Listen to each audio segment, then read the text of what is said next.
ಕೋಪದ ಬಳಿಕ ಶಾಸಕರಿಗೆ ಸಿಎಂ ಸಿದ್ದರಾಮಯ್ಯ ಸಮಾಧಾನ ಮಾಡಿದ್ದಾರೆ. ಬಿಆರ್ ಪಾಟೀಲ್ ರಾಜು ಕಾಗೆಗೆ ಸಮಾಧಾನವನ್ನ ಮಾಡಿದ್ದಾರೆ. ಇಬ್ಬರ ಜೊತೆಗೂ ಕೂಡ ಸಿಎಂ ಸಿದ್ದರಾಮಯ್ಯ 1-to-1 ಮಾತನಾಡಿದ್ದಾರೆ. ಈ ವೇಳೆ ಸಚಿವರ ವಿರುದ್ಧ ಆರೋಪಗಳ ಸುರಿಮಳೆಯ ಕೇರು ಬಂದಿದೆ. ಸಚಿವರ ವಿರುದ್ಧ ಆಕ್ರೋಶವನ್ನ ವ್ಯಕ್ತಪಡಿಸಿದ್ರು ಕೆಲವು ಶಾಸಕರು. ಅವರ ವಿರುದ್ಧ ಸಿಎಂ ಸಿದ್ದರಾಮಯ್ಯನವರು ಸಿಟ್ಟಿಗೆದ್ದಿದ್ರು. ಕೋಪದ ಬಳಿಕ ಶಾಸಕರಿಗೆ ಸಿಎಂ ಸಿದ್ದರಾಮಯ್ಯ ಸಮಾಧಾನವನ್ನ ಮಾಡಿದ್ದಾರೆ. ಬಿಆರ್ ಪಾಟೀಲ್ ರಾಜು ಕಾಗೆಗೆ ಸಮಾಧಾನ ಮಾಡಿದ್ದಾರೆ. ಇಬ್ಬರ ಜೊತೆಗೂ ಕೂಡ ಸಿಎಂ ಸಿದ್ದರಾಮಯ್ಯನವರು ಇದೀಗ ಮಾತನಾಡಿದ್ದಾರೆ. ಏನು ಕೆಲವು ಶಾಸಕರು ಇದೀಗ ಸಚಿವರ ಮೇಲೆ ಆರೋಪವನ್ನ ಮಾಡಿದ್ರು. ಬಿಆರ್ ಪಾಟೀಲ್ ರವರು ಇದೀಗ ವಸತಿ ಇಲಾಖೆಯಲ್ಲಿ ಬ್ರಹ್ಮಾಂಡ ಭ್ರಷ್ಟಾಚಾರ ನಡೀತಿದೆ ಎಂದು ಆರೋಪವನ್ನ ಮಾಡಿದ್ರು. ಅವರು ವಸತಿ ಸಚಿವರಾಗಿರುವಂತಹ ಜಮೀರ್ ಅಹಮದ್ ಖಾನ್ ಅವರ ಆಪ್ತ ಕಾರ್ಯದರ್ಶಿ ಸರ್ಫರಾಜ್ ಖಾನ್ ಜೊತೆ ಮಾತನಾಡಿರುವಂತಹ ಆಡಿಯೋ ಕೂಡ ವೈರಲ್ ಆಗಿತ್ತು. ಆ ಆಡಿಯೋದಲ್ಲಿ ಏನ್ ಮಾತನಾಡಿದ್ರು ಅಂತ ಅಂದ್ರೆ, ವಸತಿ ಇಲಾಖೆಯಲ್ಲಿ ಭ್ರಷ್ಟಾಚಾರ ಆಗ್ತಾ ಇದೆ. ಏನು ವಸತಿ ಇಲಾಖೆಯಿಂದ ಬಡವರಿಗೆ ಮನೆಗಳನ್ನ ನೀಡಲಾಗ್ತಾ ಇದೆ, ಅದರಲ್ಲಿ ಲಂಚವನ್ನ ಪಡೆದುಕೊಳ್ತಾ ಇದ್ದಾರೆ. 950 ಹೆಚ್ಚು ಮನೆಗಳಿಗೆ ಲಂಚವನ್ನ ಪಡೆಯಲಾಗಿದೆ ಎನ್ನುವ ಆರೋಪವನ್ನ ಮಾಡಿದ್ರು. ಆ ಆರೋಪ ಇದೀಗ ರಾಜ್ಯದಲ್ಲಿ ಸಾಕಷ್ಟು ಚರ್ಚೆಗೆ ಗ್ರಾಸವಾಗಿದೆ. ಇದೇ ವಿಚಾರಕ್ಕೆ ಸಂಬಂಧಪಟ್ಟಂತೆ ವಿಪಕ್ಷ ನಾಯಕರು ಕೂಡ ಈಗಾಗಲೇ ಆಕ್ರೋಶವನ್ನ ವ್ಯಕ್ತಪಡಿಸಿದ್ರು.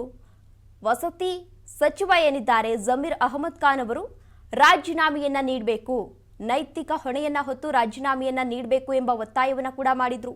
ಅದಾದ ಮೇಲೆ ರಾಜು ಕಾಗೆ ಅವರು ಕೂಡ ಈಗಾಗಲೇ ಆಕ್ರೋಶವನ್ನ ವ್ಯಕ್ತಪಡಿಸಿದ್ರು. ನಾನು ಸಿಎಂ ಮೇಲೆ ಅಥವಾ ಮಂತ್ರಿಗಳ ಮೇಲೆ ಆರೋಪವನ್ನ ಮಾಡಿಲ್ಲ, ನಾನು ವ್ಯವಸ್ಥೆ ಬಗ್ಗೆ ಆರೋಪವನ್ನ ಮಾಡ್ತಾ ಇದ್ದೇನೆ. ಈ ವ್ಯವಸ್ಥೆ ಬಗ್ಗೆ ನನಗೆ ಅಸಮಾಧಾನ ಇದೆ. ನನ್ನ ಕ್ಷೇತ್ರದಲ್ಲಿ ಸಮುದಾಯ ಭವನ ಸಿಸಿ ರಸ್ತೆಯನ್ನ ಮಾಡಲು ಅವಕಾಶ ಸಿಗ್ತಾ ಇಲ್ಲ. ನಮಗೆ ಅಧಿಕಾರಿಗಳು ಯಾವುದೇ ರೀತಿ ಸ್ಪಂದನೆಯನ್ನ ಕೊಡ್ತಾ ಇಲ್ಲ ಎಂದು ರಾಜು ಕಾಗೆ ಅವರು ಆರೋಪವನ್ನ ಮಾಡಿದ್ರು. ಜೊತೆಗೆ ನನ್ನ ಮತಕ್ಷೇತ್ರದಲ್ಲಿ 8ನೇ 9ನೇ ತರಗತಿಯನ್ನ ತೆಗೆದುಕೊಳ್ಳಲು ಆಗ್ತಾ ಇಲ್ಲ. ಇದು ನನ್ನ ಅಸಮಾಧಾನ ಆಗಿದೆ. ಈಗ ನನ್ನ ಸಿಎಂ ಕರೆದ್ರೆ ಹೋಗಿ ಮಾತನಾಡ್ತೇನೆ. ನಾನು ಕೂಡ ಸೀನಿಯರ್ ಲೀಡರ್ ಇದ್ದೇನೆ, 30 ವರ್ಷದಿಂದ ಶಾಸಕನಾಗಿದ್ದೇನೆ.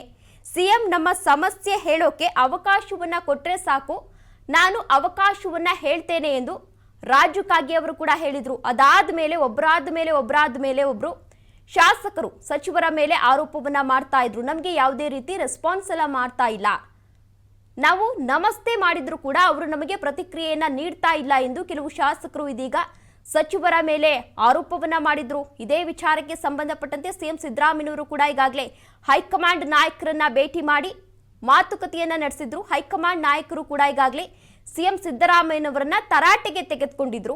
ಅದಾದ ಬಳಿಕ ಇದೀಗ ಶಾಸಕರ ವಿರುದ್ಧ ಅಸಮಾಧಾನವನ್ನ ವ್ಯಕ್ತಪಡಿಸಿದ್ದಾರೆ ಸಿಎಂ ಸಿದ್ದರಾಮಯ್ಯನವರು.